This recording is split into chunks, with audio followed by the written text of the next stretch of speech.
Søren Kierkegaard menulis tidak untuk generasi, tidak pula untuk masyarakat, tetapi untuk satu orang, individu yang terjaga. Dia tidak sedang membangun sistem seperti Hegel, tidak sedang merancang cetak biru bagi dunia yang rasional. Dia lebih tertarik pada ketakutan yang diam-diam menetap di tubuh seseorang ketika dia sadar bahwa tidak ada penuntun mutlak. Dia menulis demi suara yang sulit dijelaskan, namun begitu dekat, yang muncul ketika seseorang sendiri di malam hari memikirkan makna dari keberadaannya yang terbatas. Dalam dunia yang semakin menyukai kepastian, Kierkegaard justru menawarkan kesangsian. Dia tidak datang membawa jawaban akhir, melainkan menunjukkan luka terbuka dalam kehidupan manusia yang mencoba hidup dengan benar tanpa pedoman yang pasti.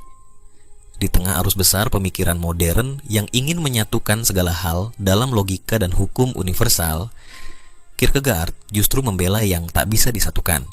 Paradoks, ketegangan iman, pilihan yang mustahil. Dia lahir dan tumbuh di tengah kota kecil bernama Copenhagen, namun pikirannya tidak pernah tinggal tenang di tempat itu. Dia menulis dengan cepat, penuh kepastian, sekaligus keraguan, seolah-olah waktu akan habis sebelum dia sempat menjelaskan penderitaan manusia secara utuh. Dia tahu betul bahwa penderitaan tidak bisa dikategorikan, bahwa iman bukan sekadar akumulasi doktrin, dan bahwa mencintai seseorang bisa menjadi alasan untuk meninggalkannya. Kierkegaard adalah seorang yang percaya bahwa hidup itu harus dijalani dengan penuh kejujuran, bukan kepada dunia, melainkan kepada diri sendiri dan kepada sesuatu yang lebih tinggi dari diri sendiri. Dalam Sickness Unto Death, dia menulis, bahaya terbesar dari semuanya, kehilangan diri sendiri, dapat terjadi dengan sangat tenang di dunia, seolah-olah itu bukan apa-apa. Dia tidak berbicara kepada massa. Dia berbicara kepada mereka yang diam-diam mulai merasa bahwa segala yang diajarkan kepada mereka tidak cukup. Dia bicara kepada mereka yang mulai merasa dunia ini terlalu rapi, terlalu banyak aturan, dan terlalu sedikit makna. Dalam tulisannya, pembaca tidak menemukan peta, melainkan jalan kecil yang samar dan menakutkan, namun mungkin lebih jujur daripada segalanya. Kierkegaard tidak mengajarkan orang untuk menjadi bahagia. Dia ingin mengajarkan bagaimana tetap hidup meskipun tak ada satupun yang bisa menjanjikan bahwa hidup itu masuk akal. Dia adalah pemikir yang berjalan mundur dari segala penjelasan menuju apa yang dia sebut sebagai leap of faith, yaitu tindakan percaya tanpa bukti empiris yang memadai. Bukan dalam arti pelarian, tetapi bentuk tanggung jawab yang paling radikal terhadap eksistensi. Video ini akan mencoba menyusuri kehidupannya, satu bagian demi bagian, melihat bukan hanya apa yang dia tulis, tetapi juga apa yang dia alami. Kita akan menemui kegelisahan masa kecilnya, pergumulan dengan iman, cinta yang tak bisa dijalani, dan perlawanan terhadap kemapanan religius. Dan dari semua itu, kita akan mulai memahami bagaimana seorang manusia yang tampaknya asing dan jauh dari zaman ini justru mampu menyuarakan sesuatu yang masih terasa sangat dekat. Søren Kierkegaard lahir pada 5 Mei 1813 di Copenhagen, Denmark. Ayahnya, Michael Pedersen Kierkegaard, adalah seorang pedagang wol yang sukses, namun lebih dikenal karena pikirannya yang gelap dan kecenderungan religius yang ekstrem. Dia meyakini bahwa Tuhan telah mengutuk keluarganya karena dosa yang dia lakukan di masa muda. Kierkegaard menyaksikan kematian datang berulang kali. 5 dari 7 saudara kandungnya meninggal dunia saat masih muda.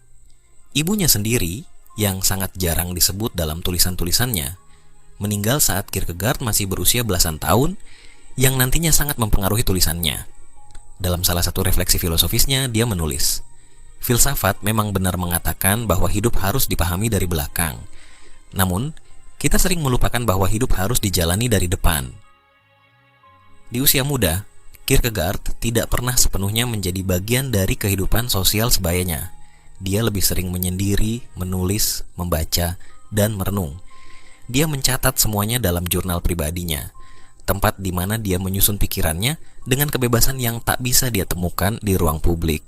Dalam catatan-catatan inilah terlihat bahwa sejak dini, dia telah merasakan bahwa hidup ini bukan sesuatu yang netral, bahwa ada semacam panggilan, meskipun tidak jelas kepada siapa dan untuk apa.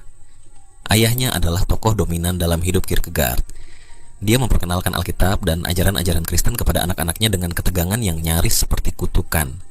Kierkegaard menyerap cara pandang ini, bukan karena dia setuju, tetapi karena dia tidak bisa menghindar. Ayahnya percaya bahwa dunia ini telah jatuh dalam dosa, dan bahwa penderitaan adalah bagian dari keadilan ilahi. Gagasan ini tidak ditolak Kierkegaard, melainkan digeser, diolah, dan akhirnya dijadikan inti dari pertanyaannya. Bagaimana mungkin seseorang menjadi manusia sejati jika Tuhan begitu jauh dan dunia begitu rusak? Dalam surat yang ditulis kepada saudaranya Peter, Kierkegaard menulis, "Kemurungan ayah telah diwarisiku seperti darah yang mengalir dalam aliran hidupku. Melankolia tidak hadir sebagai suasana hati sesaat. Ia menjadi cara hidup." Dan dari dalam suasana itulah Kierkegaard mulai menulis pertanyaan-pertanyaan besar. Apa artinya percaya? Apa yang bisa diharapkan dari cinta? Mengapa kebenaran seringkali terasa lebih menyakitkan daripada kebohongan? Pengalaman awal inilah yang menyiapkan jalan bagi karya-karya filosofisnya yang paling terkenal. Dia tidak berbicara dari menara gading. Dia bicara dari kedalaman luka. Dan mungkin itulah sebabnya tulisannya masih bisa menyentuh mereka yang merasa bahwa dunia ini terlalu rapi, terlalu puas, terlalu penuh dengan kepastian yang dipaksakan. Kierkegaard tidak pernah sepenuhnya keluar dari pengaruh ayahnya. Bahkan ketika dia mulai menempuh pendidikan di Universitas Copenhagen, pengaruh itu tetap melekat sebagai semacam bayang-bayang yang mengiringi setiap keputusannya. Dia belajar teologi sebagaimana diharapkan dari seorang anak yang dibesarkan dalam rumah tangga religius. Tetapi dia mulai meragukan bentuk iman yang diwariskan padanya. Bukan karena dia kehilangan Tuhan, tapi karena dia merasa bahwa Tuhan yang ditawarkan padanya adalah hasil kompromi antara rasa bersalah dan kebiasaan sosial. Studi teologi memberinya kerangka, tetapi pengalaman hidup memberinya celah untuk mempertanyakan fondasi kerangka itu. Dia merasa bahwa gereja bukan lagi tempat pencarian, melainkan institusi yang menyukai kepatuhan lebih dari kejujuran. Dalam Attack Upon Christendom, salah satu teks paling radikal yang dia tulis menjelang akhir hidupnya, dia menulis, "Kekristenan Perjanjian Baru sama sekali tidak ada. Jutaan orang selama berabad-abad telah mengulang kekristenan, tetapi itu adalah kekristenan di mana Kristus disingkirkan." Dia menyaksikan bagaimana iman menjadi urusan administratif, bukan eksistensial. Dia melihat bagaimana para pemuka agama berbicara tentang keselamatan tanpa rasa ragu, seolah-olah mereka memiliki kendali atas apa yang seharusnya tak tersentuh. Disinilah Kierkegaard mulai membangun jarak, bukan hanya dengan gereja, tapi juga dengan dunia yang terlalu percaya diri dalam mengatur bagaimana manusia harus hidup. Krisis teologis ini tidak membuatnya meninggalkan iman, justru sebaliknya, dia menggali lebih dalam ke wilayah yang tidak bisa dijangkau oleh doktrin atau tradisi. Dia menulis bukan sebagai seorang ahli agama, tetapi sebagai seseorang yang dikejar oleh pertanyaan yang tak kunjung reda. Bagaimana mungkin seseorang bisa percaya kepada sesuatu yang tidak bisa dibuktikan, namun tetap merasa bahwa ia tidak bisa hidup tanpa kepercayaan itu? Dalam Fear and Trembling, Kierkegaard menampilkan tokoh Abraham sebagai contoh dari dilema ini. Abraham diminta untuk mengorbankan anaknya sendiri, Ishak, tanpa alasan rasional, tanpa jaminan apapun. Kierkegaard tidak memuji tindakan itu karena hasilnya, melainkan karena keberanian Abraham untuk melangkah ke wilayah yang tidak dapat dipahami. Iman dimulai tepat di tempat berpikir berhenti. Kierkegaard menyebut ini sebagai leap of faith, lompatan iman, sebuah keputusan eksistensial yang tidak bisa dijelaskan, hanya bisa dijalani. Dia menolak iman yang tenang, iman yang terasa nyaman karena sudah sesuai dengan nilai-nilai masyarakat. Bagi Kierkegaard, iman yang sejati bukanlah yang menenangkan, melainkan yang mengguncang, yang membuat seseorang merasa benar-benar sendirian di hadapan sesuatu yang tak dapat dijelaskan. Namun, kehidupan pribadinya tidak pernah lepas dari kontradiksi. Saat berada di puncak pemikirannya tentang iman dan eksistensi, dia justru memutuskan pertunangannya dengan Regina Olsen, satu-satunya perempuan yang ia cintai dalam hidupnya. Dia merasa bahwa hidup sebagai penulis dan pencari kebenaran tidak bisa dijalani bersamaan dengan kehidupan keluarga. Keputusan itu menjadi semacam perwujudan dari filsafatnya sendiri. Memilih jalan yang tidak masuk akal bagi dunia, tetapi terasa mutlak dalam hati. Pilihan untuk meninggalkan Regina bukanlah tindakan yang didasarkan pada ketidaksukaan atau keraguan, tetapi pada keyakinan bahwa cinta tidak selalu bisa dijalani dalam bentuk yang dapat diterima oleh norma umum. Dalam salah satu bagian dari Either Or, dia menulis, Menikahlah dan kamu akan menyesalinya. Jangan menikah dan kamu juga akan menyesalinya. Bagi Kierkegaard, tidak ada pilihan yang tidak membawa luka. Kehidupan bukanlah rangkaian solusi, tetapi rangkaian keputusan yang membuat kita manusia mempertanggungjawabkan dirinya sendiri tanpa bisa bersandar pada sistem, agama, atau masyarakat. Di titik inilah dia semakin menjauh dari peran sebagai akademisi atau teolog biasa dan semakin dekat pada peran yang dia bentuk sendiri, penulis eksistensial yang menulis untuk satu jiwa. Anton Eller, yang dikenal dalam bahasa Inggris sebagai Either Or, diterbitkan pada tahun 1843 secara anonim. Dia tidak mencantumkan namanya, melainkan menyajikan karya ini melalui dua tokoh fiktif, sang estetis dan sang etis. Di dalam karyanya ini, Kierkegaard menghidupkan perdebatan yang tidak pernah selesai di dalam dirinya sendiri, antara hidup yang dikejar demi kesenangan sesaat dan hidup yang dijalani dalam kesadaran tanggung jawab pribadi. Tokoh estetis mewakili pandangan hidup yang berpusat pada kenikmatan, ironi, dan penghindaran penderitaan. Dia hidup untuk seni, momen, dan pengalaman yang indah. Namun dia juga hidup dalam pelarian. Dia tahu bahwa kehidupan semacam itu pada akhirnya berujung pada kehampaan. Dalam bagian Di Psalmata, Kierkegaard melalui tokoh sang estetis menulis, kebosanan adalah akar dari segala kejahatan, keputusasaan yang menolak untuk menjadi diri sendiri. Kebosanan bagi Kierkegaard bukan sekadar kejenuhan. Dia melihatnya sebagai bentuk penolakan terhadap diri sendiri. Diri yang seharusnya berani mengakui keterbatasan dan penderitaannya. Tokoh estetis memilih untuk menghindari luka dengan mencari keindahan, tetapi pada akhirnya dia tetap terseret dalam kekosongan. Kesadaran bahwa segala sesuatu akan berlalu, bahwa makna tak kunjung datang, melahirkan keputusasaan. Tokoh etis yang muncul dalam bentuk surat kepada estetis membawa perspektif lain. Dia tidak menolak penderitaan, melainkan menghadapinya sebagai bagian dari tugas menjadi manusia. Hidup yang etis bukan hidup yang nyaman, tetapi hidup yang dihidupi dengan penuh kesadaran terhadap pilihan dan akibat. Tidak ada yang bisa disalahkan selain diri sendiri.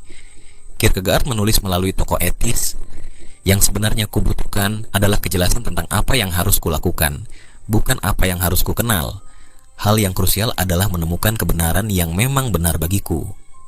Di sini terlihat bahwa baginya, filsafat bukan soal mencari kebenaran yang abstrak dan universal. Dia tidak mengejar sistem atau teori, seperti para pemikir pada zamannya. Dia justru menggugat pencarian yang terlalu teoretis itu. Kebenaran, bagi Kierkegaard, harus berakar dalam eksistensi, harus terasa, harus menyakitkan jika perlu. Dia menyebutnya sebagai kebenaran subjektif. Bukan dalam arti sesuka hati, tapi dalam arti yang menuntut keterlibatan pribadi sepenuhnya. Kebenaran yang benar tidak bisa dipinjam dari orang lain. Dia tidak bisa diwariskan seperti tradisi. Dia hanya bisa ditemukan lewat pilihan-pilihan yang sulit, lewat keputusasaan yang tidak bisa dihindari. Inilah yang membuat Kierkegaard berbeda dari banyak tokoh sezamannya. Dia tidak percaya bahwa manusia bisa dipandu oleh akal semata untuk mencapai hidup yang bermakna. Dia melihat bahwa setiap orang harus membuat keputusan sendiri, dan bahwa keputusan itu tidak bisa dilepaskan dari kesendirian yang radikal. Karena itu pula, dia menolak sistem filsafat Hegelian yang sedang mendominasi Eropa kala itu. Bagi Kierkegaard, sistem sebesar apapun tidak akan mampu menampung pergolakan satu manusia. Dia menolak gagasan bahwa manusia adalah bagian dari sejarah rasional yang bergerak ke arah tertentu. Dia menulis, orang-orang begitu sedikit mengerti aku sehingga mereka bahkan tidak mengerti ketika aku mengeluh karena disalahpahami. Kierkegaard tidak pernah berhenti mengingatkan bahwa hidup yang penuh makna hanya dapat ditemukan melalui pilihan yang bebas dan sadar. Dalam Either Or, dia mengajukan dua pilihan hidup yang ekstrim. Hidup estetis yang menghindar dari tanggung jawab, dan hidup etis yang menghadapi kesulitan eksistensial. Namun, bagi Kierkegaard, pilihan yang lebih tinggi adalah pilihan iman. Sebagai pemikir eksistensial, dia meyakini bahwa iman bukan hanya soal keyakinan dalam suatu ide atau sistem teologi. Iman adalah pilihan yang mendalam, yang melibatkan keputusasaan, keraguan, dan ketidakpastian. Dalam karya utamanya, Fear and Trembling, Kierkegaard menggali lebih dalam lagi mengenai ide ini. Dia mengambil kisah Abraham yang hampir mengorbankan anaknya, Ishak, atas perintah Tuhan, sebagai simbol dari iman yang melampaui logika dan etika manusia biasa. Kierkegaard mengatakan bahwa tindakan Abraham bukanlah tindakan yang bisa dipahami dengan rasio biasa, melainkan sebuah lompatan iman di mana seseorang bersedia untuk mempercayai sesuatu yang tak bisa dijelaskan oleh akal sehat. Iman Abraham dalam arti yang paling ketat adalah paradoks. Seorang pria yang percaya namun bertindak tanpa bukti rasional atas hasilnya, bahkan menentang kasih sayang alami dan kewajiban etisnya, adalah seorang pria yang menyerahkan dirinya pada absurditas. Bagi Kierkegaard, iman yang sejati adalah iman yang bersifat paradoksal, yang berada di luar batas akal dan norma. Iman adalah kesediaan untuk mempertaruhkan segalanya, kehidupan, hubungan, dan bahkan identitas, demi kebenaran yang tidak dapat diraih dengan cara rasional. Kierkegaard menyebutnya sebagai lompatan iman, sebuah keputusan yang mencabik-cabik logika dan mengarah pada hubungan yang intim dengan Tuhan. Namun, ada suatu ironi dalam filsafat Kierkegaard yang harus dipahami. Meskipun dia menulis tentang keputusan iman yang radikal, dia tidak menawarkan solusi mudah atau kenyamanan pada pembaca. Dia tidak memberikan keyakinan yang dapat menggantikan rasa takut atau keraguan yang melekat pada eksistensi manusia. Sebaliknya, dia mengajukan pertanyaan yang menggugah dan mengajak pembaca untuk melihat kehidupan mereka sendiri dengan penuh kesadaran terhadap apa yang mereka pilih dan mengapa mereka memilihnya. Dalam Works of Love, Kierkegaard menegaskan bahwa cinta sejati, seperti iman, adalah keputusan bebas dan terpisah dari emosi yang seringkali menipu.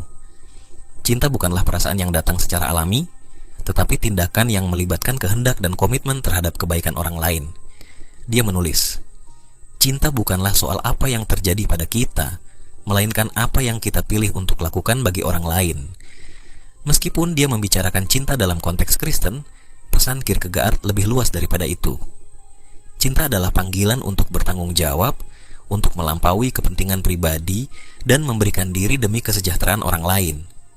Ini adalah bentuk cinta yang harus diperjuangkan, bukan yang mengalir begitu saja dalam perasaan atau emosi. Dengan begitu, filsafat Kierkegaard tidak menawarkan jawaban atas dilema hidup, tetapi justru mengajukan pertanyaan-pertanyaan yang mengharuskan setiap individu untuk bertanggung jawab atas pilihannya sendiri. Kierkegaard menunjukkan bahwa hidup manusia tidak akan pernah bebas dari ketidakpastian dan keputusasaan, tetapi dalam ketidakpastian itulah individu menemukan kebebasan sejati. Penting untuk dicatat bahwa Kierkegaard tidak hanya berbicara tentang masalah teologi atau filsafat secara akademis, melainkan tentang kehidupan yang nyata. Dia menulis untuk orang-orang yang berada dalam dunia yang penuh keraguan dan kebingungan, yang seringkali merasa terperangkap dalam rutinitas dan kewajiban sosial. Dalam hal ini, filsafat Kierkegaard adalah filsafat yang mengutamakan tindakan pribadi dan komitmen terhadap apa yang benar bagi diri sendiri, bahkan jika hal tersebut membawa penderitaan. Filsafat Kierkegaard, meskipun lebih sering dipandang dalam kerangka religius, secara tak terelakkan telah mempengaruhi perkembangan pemikiran eksistensial yang lebih luas. Dalam menghadapi pergulatan hidup, Kierkegaard memulai jalan yang akan membuka kemungkinan bagi tokoh-tokoh seperti Friedrich Nietzsche, Jean-Paul Sartre, dan Martin Heidegger untuk menanggapi masalah manusia dalam dunia modern. Kierkegaard bukan hanya seorang pemikir religius, dia adalah seorang pemikir yang mendalami keterasingan dan absurditas keberadaan manusia dalam dunia yang tampaknya tak memberikan makna pasti. Sebagai konsekuensinya, pemikiran Kierkegaard menjadi dasar bagi pengembangan apa yang kemudian dikenal sebagai eksistensialisme. Salah satu konsep yang sangat kuat dalam karya Kierkegaard adalah krisis eksistensial yang mengarah pada apa yang bisa disebut sebagai nihilisme. Dalam The Sickness Unto Death, Kierkegaard membahas penyakit eksistensial yang dialami manusia, suatu bentuk keterasingan yang mendalam dari diri sendiri. Kegelisahan yang muncul karena perasaan terpisah dari tujuan yang lebih tinggi, serta ketidakmampuan untuk menemukan makna dalam dunia yang fana, mengarah pada kesadaran akan kehampaan. Kierkegaard menggambarkan keadaan ini sebagai penyakit yang sangat dalam, sebuah keputusasaan yang tak terlihat namun merasuk ke dalam jiwa manusia. Dia menulis, diri bukanlah entitas yang sudah diberikan, melainkan sebuah tugas. Diri bukanlah sesuatu yang statis, melainkan gerakan yang dinamis. Bagi Kierkegaard, keputusasaan bukanlah suatu kondisi pasif. dia adalah suatu kegagalan dalam mencapai keberadaan yang autentik, sebuah penyimpangan dari diri sejati yang seharusnya dicapai melalui relasi yang lebih dalam dengan Tuhan. Dalam pandangan ini, manusia adalah makhluk yang selalu berada dalam keadaan peralihan, suatu ketidaklengkapan yang harus diatasi melalui perjuangan batin, pilihan bebas, dan pada akhirnya iman. Keputusasaan adalah titik di mana manusia terancam untuk jatuh ke dalam nihilisme, kekosongan total terhadap segala makna dan tujuan dalam hidup. Namun, Kierkegaard tidak meninggalkan pembaca pada titik tersebut. Baginya, keputusasaan bukan akhir dari cerita, melainkan sebuah langkah dalam perjalanan menuju pembebasan. Pembebasan ini hanya dapat terjadi melalui pengakuan diri yang sejati, yang hanya mungkin ditemukan melalui lompatan iman yang tidak rasional. Oleh karena itu, dia tidak hanya berbicara tentang keputusasaan dalam konteks keraguan, melainkan sebagai pembuka jalan menuju keaslian diri. Dalam kaitannya dengan eksistensialisme, banyak pemikir yang melihat Kierkegaard sebagai pelopor gerakan ini, meskipun dia sendiri tidak pernah menganggap dirinya sebagai bagian dari suatu aliran filsafat tertentu. Eksistensialisme mengutamakan pencarian makna hidup, kebebasan individu, dan tanggung jawab personal.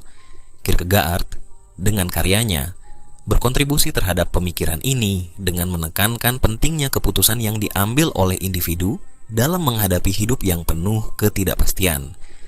Dalam Fear and Trembling, dia menunjukkan bagaimana pengambilan keputusan yang paling mendalam, seperti yang dihadapi oleh Abraham, tidak hanya soal mengikuti perintah atau norma sosial, tetapi soal bagaimana menghadapinya dalam kebebasan penuh, meski itu berarti mempertaruhkan hidup kita sendiri. Kierkegaard menulis, paradoks tertinggi iman adalah bahwa individu, dengan memilih yang absurd, menemukan kebenaran tertinggi hidupnya.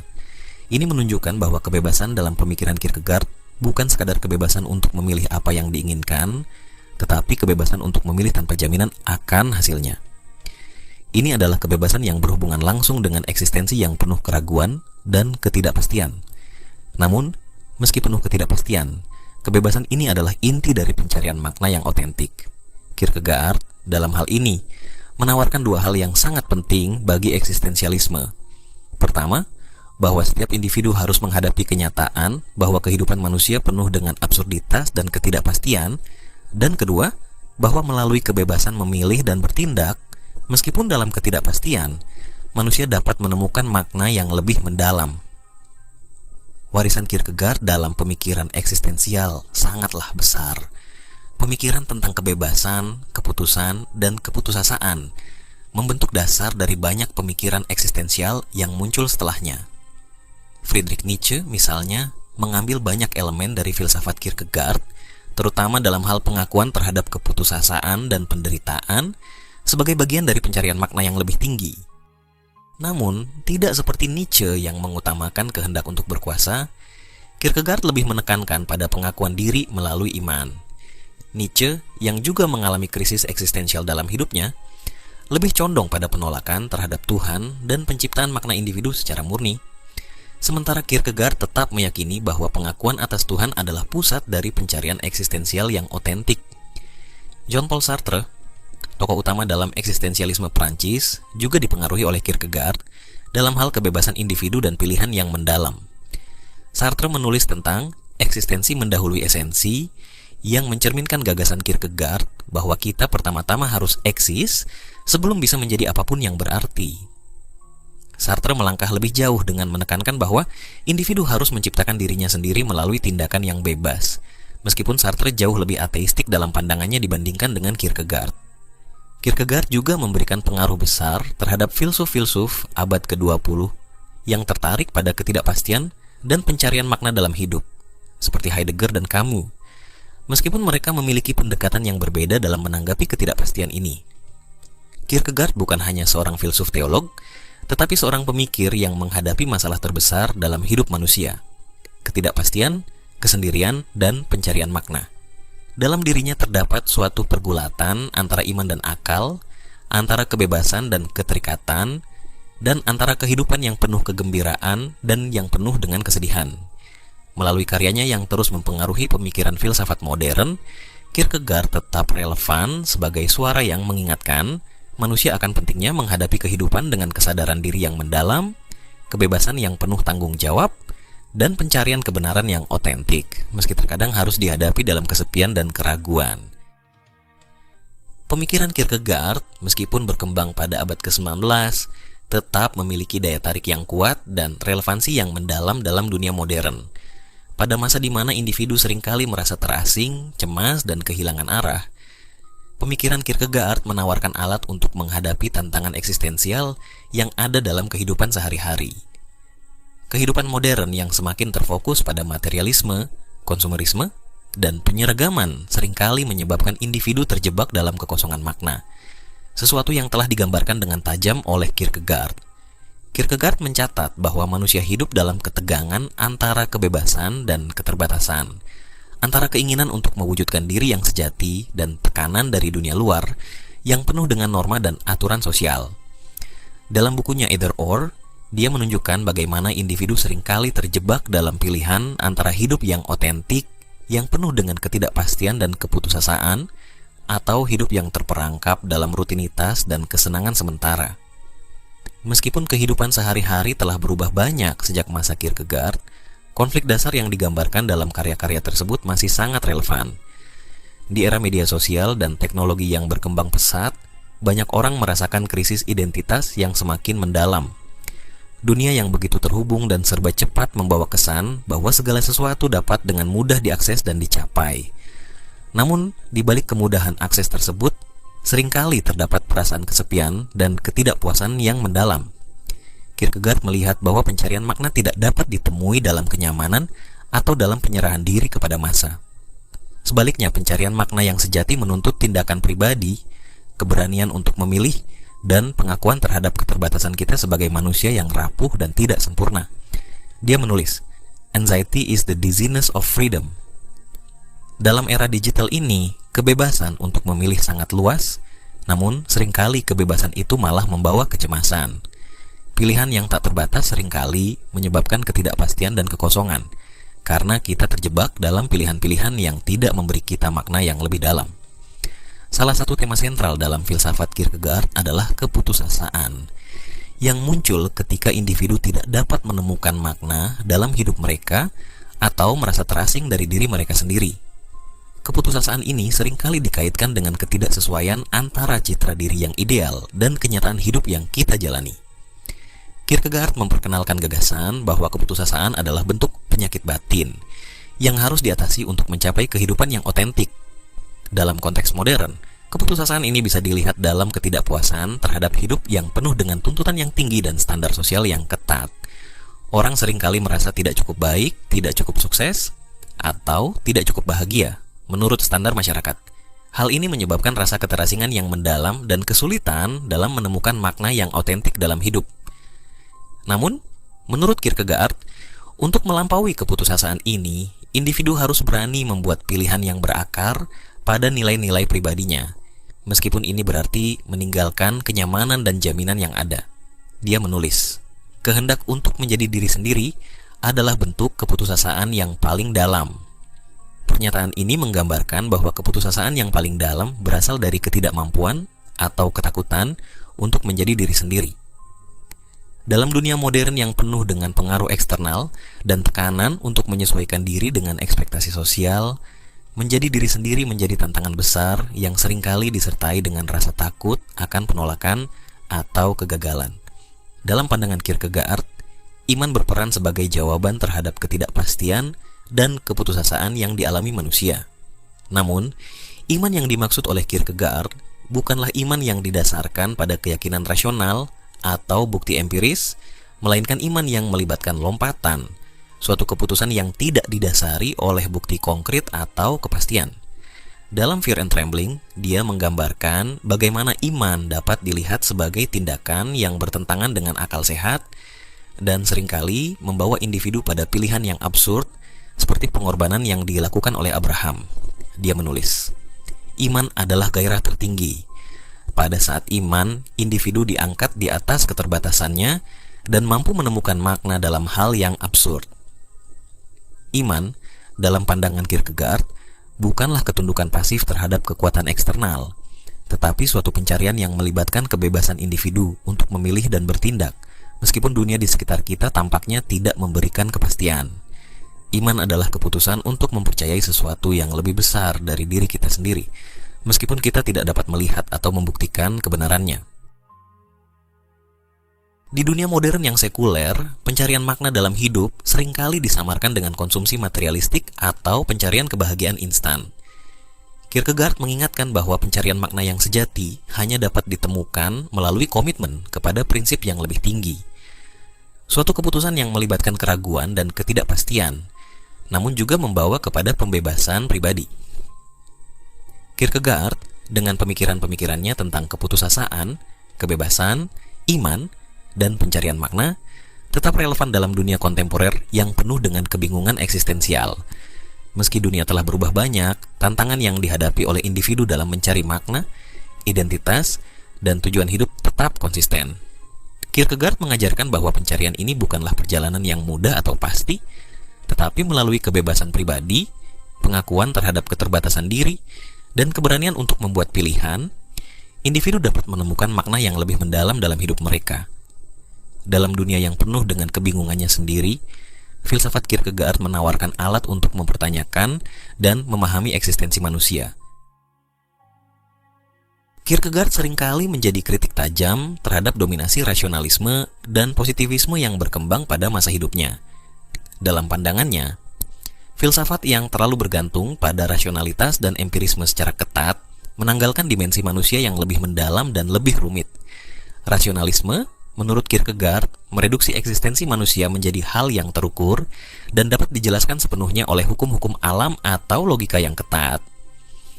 Dalam karya Philosophical Fragments, Kierkegaard menyatakan bahwa eksistensi manusia tidak dapat direduksi menjadi kumpulan fakta atau hukum yang bersifat universal. Dia menulis, pemikir objektif adalah orang yang, dengan menggunakan akal, dapat memasukkan semua hal ke dalam suatu sistem, tetapi pemikir subjektif harus memulai dengan eksistensinya sendiri dan merenungkan paradoks di dalamnya. Ini menggambarkan perbedaan mendalam antara cara pandang rasional yang mencari penjelasan universal dan cara pandang eksistensial yang mengutamakan refleksi pribadi dan pencarian makna dalam kerumitan dan kontradiksi hidup. Kierkegaard tidak menentang rasionalitas, tetapi dia berargumen bahwa penjelasan rasional saja tidak dapat menjangkau keseluruhan pengalaman manusia yang melibatkan aspek-aspek seperti perasaan, keyakinan pribadi, dan ketidakpastian eksistensial. Meski Kierkegaard menulis pada abad ke-19, kritiknya terhadap rasionalisme dan positivisme tetap relevan dalam konteks modern. Dunia kontemporer yang sangat dipengaruhi oleh teknologi dan ilmu pengetahuan cenderung menekankan pada bukti empiris dan penjelasan yang terukur. Dalam banyak hal, ini berkontribusi pada pemahaman yang sempit tentang manusia, yang mengabaikan aspek subjektif dan pribadi dari keberadaan manusia. Misalnya, dalam perkembangan psikologi modern yang sangat didominasi oleh pendekatan berbasis data dan eksperimentasi, banyak elemen yang lebih dalam dari pengalaman manusia, seperti perasaan cemas, takut, atau terasing, seringkali tidak dipertimbangkan dengan serius dalam analisis yang rasional. Kierkegaard mengingatkan kita bahwa kenyataan subjektif dan perasaan individu harus dipertimbangkan dengan sama pentingnya. Kierkegaard juga dapat dilihat sebagai seorang pemikir yang melampaui kritik terhadap rasionalisme dan positivisme untuk memperkenalkan gagasan yang relevan dalam konteks masyarakat konsumeris modern. Salah satu tema yang sering dia bahas adalah bagaimana masyarakat dapat membentuk individu menjadi sesuatu yang anonim atau tanpa identitas yang jelas. Dalam dunia yang bergerak cepat dan sangat dipengaruhi oleh tren, standar sosial, dan konsumsi, individu seringkali kehilangan kendali atas dirinya sendiri. Kierkegaard menyarankan bahwa dalam upaya kita untuk menjadi otentik, kita harus meninggalkan banyak pengaruh eksternal yang menekan kita untuk mematuhi pola-pola tertentu dari masyarakat. Dalam Either Or, dia menyatakan, kerumunan adalah ketidakbenaran, dan diri yang menyesuaikan diri dengannya sama seperti diri sebagai gema suatu objek. Ini mengingatkan kita bahwa masyarakat dengan segala bentuknya memiliki kecenderungan untuk menghancurkan keunikan dan otentisitas individu.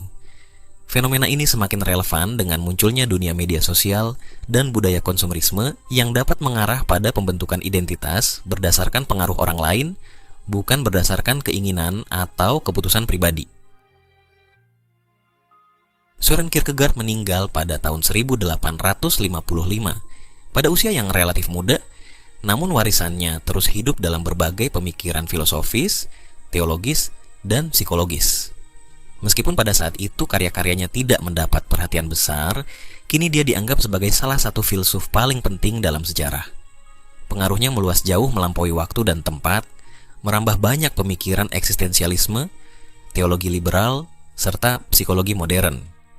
Dalam menulis karya-karyanya, Kierkegaard tidak hanya bertujuan untuk menganalisis masalah-masalah intelektual, tetapi juga untuk menggugah pembaca untuk merenungkan kondisi eksistensial mereka sendiri.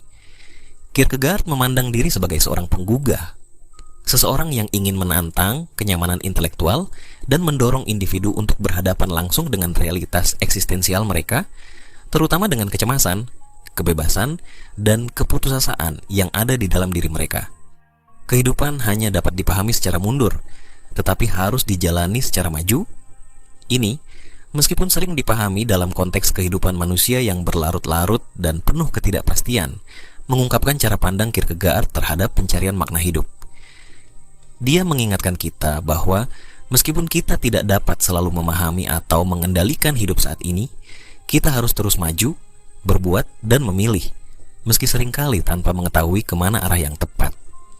Dalam dunia yang semakin kompleks dan terfragmentasi, pemikiran Søren Kierkegaard mengingatkan kita akan pentingnya keberanian untuk bertanggung jawab atas pilihan kita sendiri, meski kita tidak dapat menghindar dari ketidakpastian dan kecemasan eksistensial. Kierkegaard menunjukkan bahwa hidup bukanlah tentang menghindari kesulitan, tetapi tentang menghadapinya dengan integritas pribadi dan keberanian untuk memilih jalan yang sesuai dengan keberadaan kita yang paling mendalam. Dengan demikian, pemikiran Kierkegaard menawarkan lebih dari sekadar analisis intelektual. Dia memberikan panduan bagi individu untuk menemukan makna dalam hidup mereka, meskipun dunia mereka penuh dengan kebingungan dan kontradiksi. Kierkegaard mengajarkan kita bahwa melalui pencarian otentik akan diri kita sendiri, kita dapat menghadapi dunia dengan cara yang lebih bermakna, meskipun itu berarti hidup dengan ketidakpastian. Karya-karya Kierkegaard terus menginspirasi dan menantang pembaca untuk tidak hanya merenungkan hidup mereka, tetapi untuk benar-benar hidup dengan penuh kesadaran, keberanian, dan otentisitas. Terima kasih.